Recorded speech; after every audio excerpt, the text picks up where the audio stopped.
Tuduhan ini merupakan hal yang paling sering ditunjukkan kepada Rasulullah SAW, dan tentu ini adalah tuduhan yang sangat palsu. Peristiwa ini terjadi setelah pertempuran terbesar yang pernah terjadi di tanah Arab di Madinah sepanjang hidup Rasulullah SAW.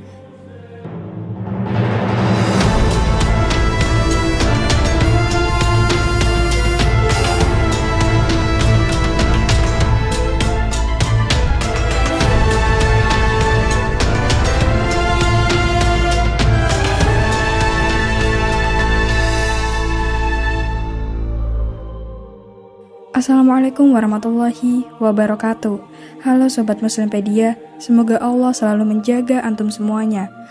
Dan di video kali ini kita akan membahas tentang benarkah Rasulullah membunuh 700 orang Yahudi.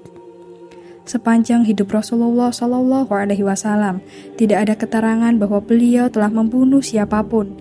Rasulullah SAW juga tidak memerintahkan untuk membunuh orang Yahudi. Riwayat tentang pembunuhan itu, meskipun dinyatakan sebagai riwayat yang tidak sahih oleh sebagian ulama, memberitahu kita bahwa orang-orang Yahudi yang dijatuhi hukuman mati itu karena pengkhianatan tingkat tinggi yang diputuskan oleh seorang hakim yang ditunjuk oleh orang Yahudi sendiri dan berdasarkan hukum Alkitab, bukan hukum Al-Quran. Rasulullah SAW tidak memiliki andil dalam hal itu dan tidak memberikan perintah seperti itu. Tuduhan ini merupakan hal yang paling sering ditunjukkan kepada Rasulullah SAW, dan tentu ini adalah tuduhan yang sangat palsu. Peristiwa ini terjadi setelah pertempuran terbesar yang pernah terjadi di tanah Arab di Madinah sepanjang hidup Rasulullah SAW. Laskar sekutu berjumlah sekitar 12.000 ketika kaum muslim membuat barikade di Madinah. Bersama dengan sekutu mereka yang terikat perjanjian sesuai piagam Madinah, yang jumlahnya sekitar 1/10 pasukan. Ketika umat Islam menang, mereka datang beberapa saat ketika penaklukan karena pengkhianatan suku Bani Quraisyah. Para kritikus tanpa berdasar menuduh bahwa Rasulullah SAW mengeksekusi seluruh suku secara membabi buta. Ini juga tidak berdasar. Rasulullah SAW dan orang-orang Yahudi adalah sekutu, sebagaimana ditetapkan dalam Piagam Madinah pasal 49 yang menyatakan semua pihak yang dalam perjanjian ini terikat untuk saling membantu jika terjadi serang terhadap Yatsrib. Namun di tengah sengitnya pertempuran, Bani Quraisyah memihak musuh melawan Madinah, meskipun telah menandatangani perjanjian sebelumnya. Untungnya, pasukan sekutu Madinah yang tersisa mampu bertahan dari tindakan pengkhianatan ini dan memenangkan pertempuran melawan peristiwa yang sangat janggal ini. Namun, pertanyaannya tetap, bagaimana cara menangani pengkhianatan Bani Quraisyah? Satu fakta tambahan dari dilema ini adalah Bani Quraisyah telah melakukan tindakan serupa ini sebelumnya, di mana ketika Rasulullah SAW hanya mengasingkan mereka. Rasulullah SAW pun memberikan pengampunan ketika mereka meminta ampun sehingga mereka dapat memasuki Madinah kembali. Sejarah abad ke-19, Stanley Lampol secara akurat menggambarkan peristiwa yang terjadi setelah pertempuran Khandaq. Hukuman yang ditetapkan kepada 3 sekutu, yaitu pengasingan, dengan melewatkan 2 dari mereka, adalah keputusan yang cukup baik. Mereka adalah kelompok yang tidak bisa diatur, selalu membuat orang-orang Madinah berselisih, dan akhirnya perkelahian yang diikuti oleh pemberontakan mengakibatkan pengusiran kepada satu suku, dan pembangkangan, aliansi dengan musuh, dan kecurigaan adanya konspirasi mengancam kehidupan Nabi, berakhir dengan cara yang sama untuk yang suku yang kedua. Kedua suku telah melanggar perjanjian, dan telah melakukan berbagai upaya untuk menghinakan dan menghancurkan Muhammad dan agamanya. Satu-satunya pertanyaan adalah apakah hukuman mereka tidak terlalu ringan? Dari suku ketiga, dibuatlah satu contoh yang menakutkan, bukan oleh Muhammad, tetapi oleh seorang juru penengah yang ditunjuk oleh mereka sendiri. Ketika Quraisy dan sekutu-sekutu mereka mengepung Madinah dan hampir menyerbu pertahanan, suku Yahudi ini atau Bani Quraisyah mengadakan negosiasi dengan musuh yang hanya dapat digagalkan oleh diplomasi Nabi ketika para pengepung telah menarik diri. Nabi Muhammad secara alami menuntut penjelasan dari orang-orang Yahudi itu. Mereka melawan dengan cara mereka sendiri. Mereka dikepung sampai akhirnya menyerah dengan kebijaksanaan. Muhammad, bagaimanapun, menyetujui penunjukan kepala suku yang bersekutu dengan orang-orang Yahudi sebagai hakim yang harus menjatuhkan hukuman atas mereka. Kepala suku ini memberikan hukuman bahwa laki-laki yang berjumlah sekitar 600 orang harus dibunuh dan para wanita dan anak-anak diberbudak, dan hukuman itu pun dilaksanakan. Itu adalah hukuman yang kejam dan berdarah, tetapi harus diingat bahwa kejahatan orang-orang ini adalah pengkhianatan tingkat tinggi terhadap pemerintahan selama masa pengepungan, dan orang tidak perlu terkejut dengan eksekusi cepat dari suku pengkhianat. Jadi, Rasulullah SAW tidak memerintahkan eksekusi dan tidak ambil bagian dalam eksekusi. Sebaliknya, Rasulullah SAW dengan baik hati setuju untuk membiarkan Bani Quraisyah tetap bersekutu. Sa'ad bin Mu'adz dari Aus yang memberikan putusan. Mengapa menyalahkan Rasulullah SAW karena keputusan yang tidak beliau buat dan atas kejahatan yang tidak dilakukannya?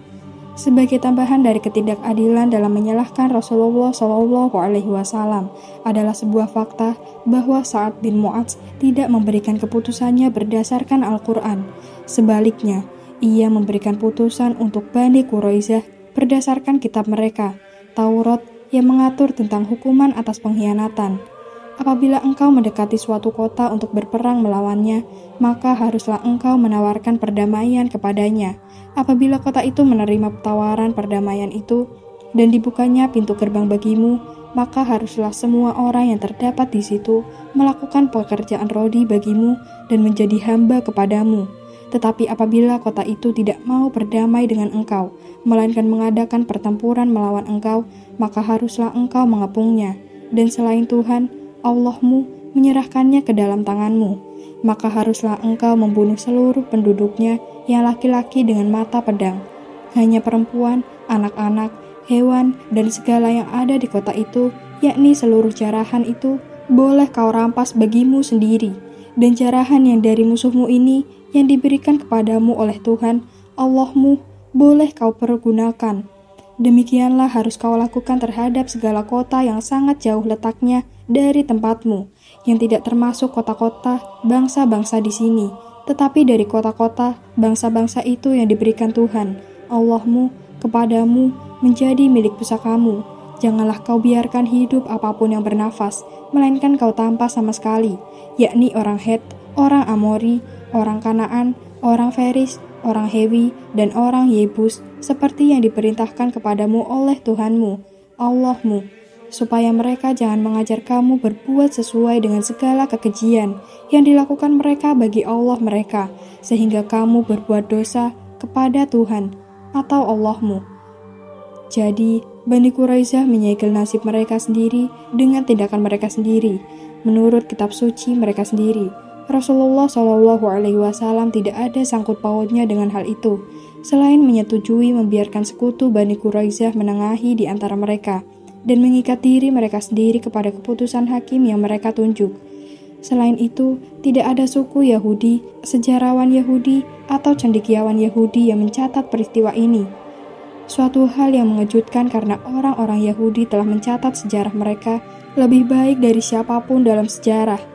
Tetapi terkait dengan eksekusi masif ini, para sejarawan, cendekiawan, dan suku Yahudi diam.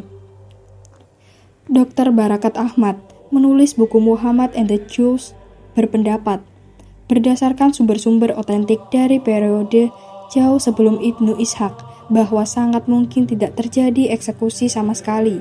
Kami dengan senang hati mengundang Wilders atau siapapun untuk menanggapi buku Dr. Ahmad. Jelas Rasulullah SAW tidak melakukan kesalahan terhadap suku Bani Quraisyah. Sejarah mencatat bahwa Bani Quraisyah menyetujui sebuah konstitusi Piagam Madinah, dan konstitusi tersebut secara eksplisit menuntut kesetiaan kepada pemerintahan Madinah, khususnya dalam hal serangan dari pasukan liar. Setelah di awal berkomitmen kepada Madinah, Bani Quraisyah kemudian melanggar kesetiaan itu dengan tindakan pengkhianatan di tengah sengitnya pertempuran.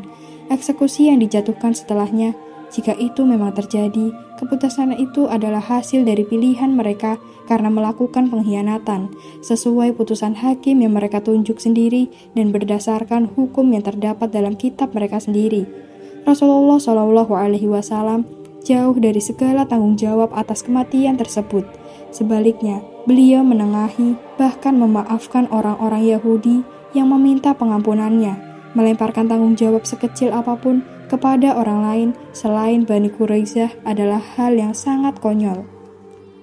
Gambar yang ditampilkan hanya ilustrasi, dan kami memohon maaf jika ada kesalahan dalam penulisan maupun penyebutan. Semoga konten ini bisa menghibur dan bisa memberikan inspirasi, edukasi, dan kebaikan dalam kehidupan sehari-hari. Wassalamualaikum warahmatullahi wabarakatuh.